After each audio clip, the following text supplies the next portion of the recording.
Hello students, welcome on sharp B Gurukul.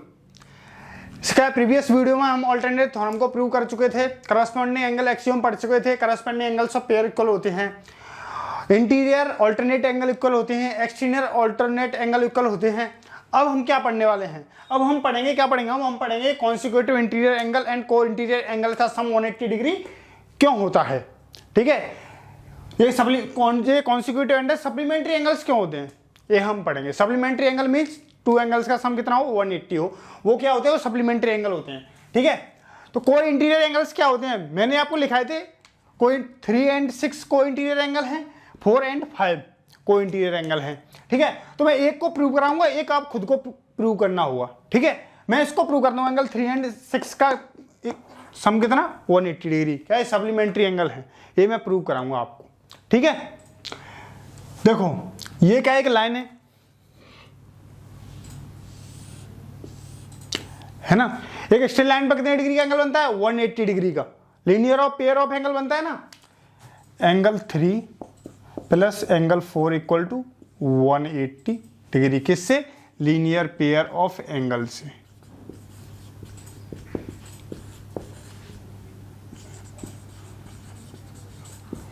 ठीक है, linear pair of angle से। ठीक है, अब क्या एंगल 4 इक्वल टू क्या हो जाएगा? एंगल 6।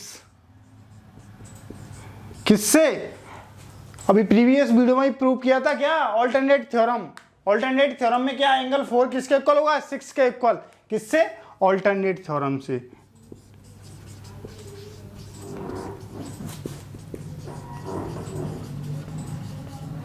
ठीक है, एंगल 4 एंगल 6 के इक्वल होगा, तो एंगल 3 4 की जगह क्या पुट कर देंगे? एंगल 6। यही क्या करना था हमको? प्रूव करना था। को इंटीरियर एंगल्स का सम क्या होना चाहिए? सप्लीमेंट्री एंगल मीन 180 डिग्री होना चाहिए। ठीक है, ऐसे ही एंगल 4 और एंगल 5 का क्या को इंटीरियर एंगल्स का सम क्या है? आपको ये प्रूव करना है। ठीक है, इसकी हिंट दे देता हूं मैं आपको, ये प्रूव कैसे करना है। ये प्रूव ऐसे करना है, एंगल 4 and 6 लेना है। तो इसी के लिए क्या लेना है? एंगल 3 एंगल 4 एक स्ट्रेट लाइन है, लीनियर पेयर ऑफ एंगल है, इक्वल टू 180 डिग्री। ठीक है, एंगल 3 किसके इक्वल होगा? एंगल 5 की। ठीक है, एंगल 3 की जगह क्या पुट करते हैं? यहाँ एंगल 4 की जगह 6 पुट किया है, यहाँ एंगल 3 की जगह क्या पुट करते हैं? 5। तो एंगल 4 + 5 इक्वल टू कितना हो जाएगा? 180 डिग्री, और प्रूव हो जाएगा। ठीक है, इससे क्या है? इससे क्या चीज समझ में आई? अगर पैरेलल लाइन हो तो कॉन्सिक्यूटिव एंगल का सम कितना होता है? 180 डिग्री। अगर किसी क्वेश्चन में इसका क्या पूछ ले, जस्ट इसका रिवर्स पूछ ले। रिवर्स मीन अगर 2 कॉन्सिक्यूटिव एंगल्स का सम कितना दिया हो? 180 डिग्री दिया हो, तो वो लाइन क्या होंगी? वो लाइन पैरेलल लाइन होंगी। ठीक है, या तो पैरेलल लाइन दे दे तो कॉन्सिक्यूटिव इंटीरियर एंगल्स का सम 180 डिग्री होगा, या एंगल्स का सम 180 डिग्री दे दिए तो क्या होगा?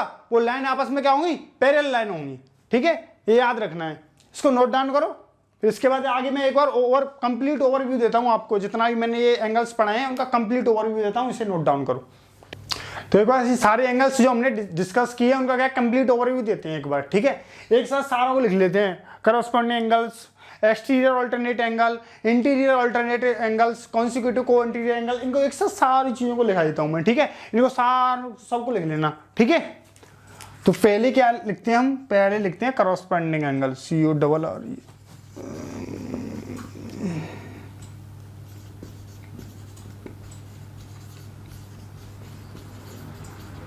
ठीक है, करस्पॉन्डिंग एंगल्स क्या होते हैं? Corresponding angles, angle 2 and angle 6 एक पेयर था, तो यदि AB और CD क्या होंगी? पैरेलल लाइन होंगी। क्या? ये दोनों और पैरेलल लाइन होंगी, एक ऐसे ट्रांसवर्सल लाइन होगी, तो करस्पॉन्डिंग एंगल्स पेयर्स क्या होते हैं? इक्वल होते हैं। तो एंगल 2 किसके इक्वल होगा? एंगल 6 की। ठीक है, एंड एंगल 3 किसके इक्वल होगा? एंगल 7 की। ठीक है, एंगल 1 किसके इक्वल होगा? एंगल 5 की। एंगल 4 किसके इक्वल होगा? एंगल 8 की।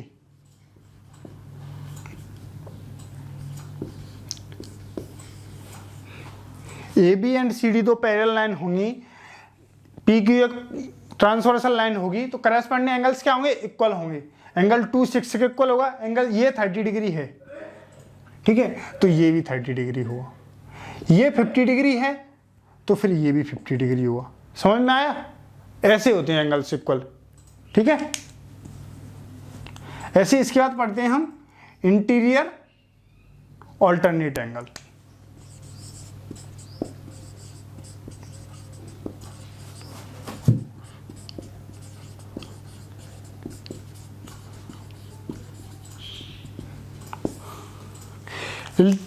इंटीरियर ऑल्टरनेट एंगल क्या होता है?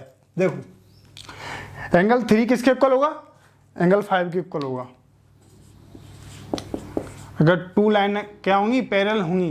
तो ऑल्टरनेट एंगल्स कौन, इंटीरियर ऑल्टरनेट एंगल्स कौन से है? कौन सा? Angle 3, angle 5। ये प्रूव भी किया था हमने ऑल्टरनेट थ्योरम के अंदर। ठीक है, एंगल 4 एंगल 6 के इक्वल होगा। ठीक है, ये भी प्रूव किया था। अब क्या आता है नंबर 3, एक्सटीरियर ऑल्टरनेट एंगल।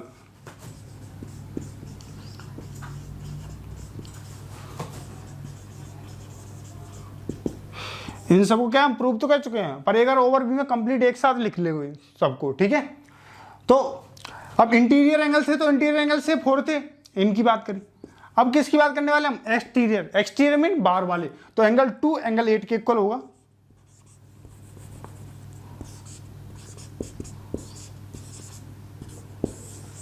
ठीक है, एंगल 1 एंगल 7 के इक्वल होगा।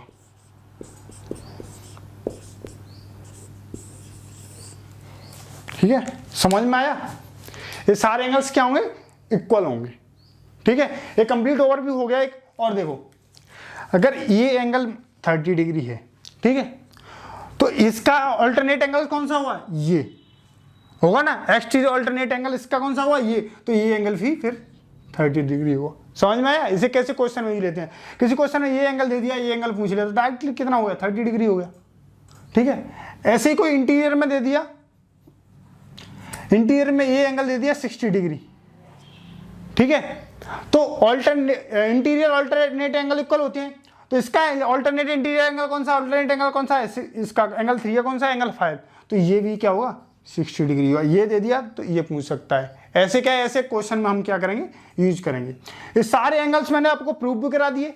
ठीक है, और एक साथ ओवरव्यू, मैंने इनका ओवरव्यू भी लिखा दिया। ठीक है, कॉन्सिक्यूटिव को-इंटीरियर एंगल्स का मीन क्या होता है? Consecutive interior angles. ठीक है, इंटीरियर एंगल्स की बात आ गई तो आपके दिमाग में एक ही बात आई होगी, कौन से एंगल्स की बात करिए? Angle 3, 6, 5 and 4। इन एंगल्स में से किसी की बात हो रही है। ठीक है, कॉन्सिक्यूटिव मीन क्या होता है? लगातार। लगातार मतलब angle 3 and angle 6, angle 4 and angle 5। इनका सम कितना होगा? एक सप्लीमेंट्री एंगल होगा। सप्लीमेंट्री एंगल का मीन क्या होता है? 2 एंगल का सम 180 डिग्री होगा। ठीक है, तो उसको भी लिख लेते हैं एक बार, यहां पे लिख देते हैं। देखो, यहां पे लिख देता हूं, देखो मैं। ठीक है, ये तो अपन समझ चुके हैं। ठीक है, एक बार इसको क्या है कि यहां पे जो मैं लिखता हूं ना, उसको इसके बाद इसको लिख लेना। ठीक है, डायग्राम तो आप पहले ही बना चुके होंगे। ठीक है, कॉन्सिक्यूटिव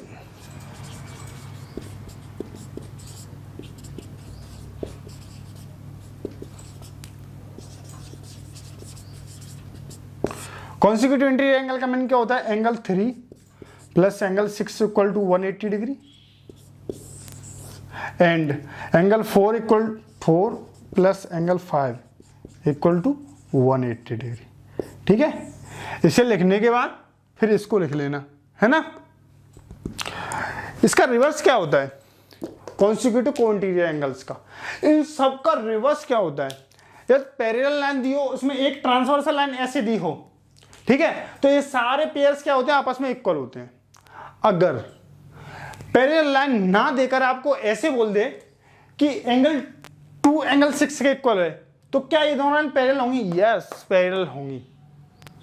जरूरी नहीं है पैरेलल लाइन देके आपको इनको पूछे, ऐसे भी तो पूछ सकता है क्वेश्चन, उसका रिवर्स भी तो पूछ सकता है क्वेश्चन कि ऐसे करस्पॉन्डिंग एंगल 2 एंगल 6 के इक्वल है, तो क्या A B and C D parallel line होंगी? यस होंगी।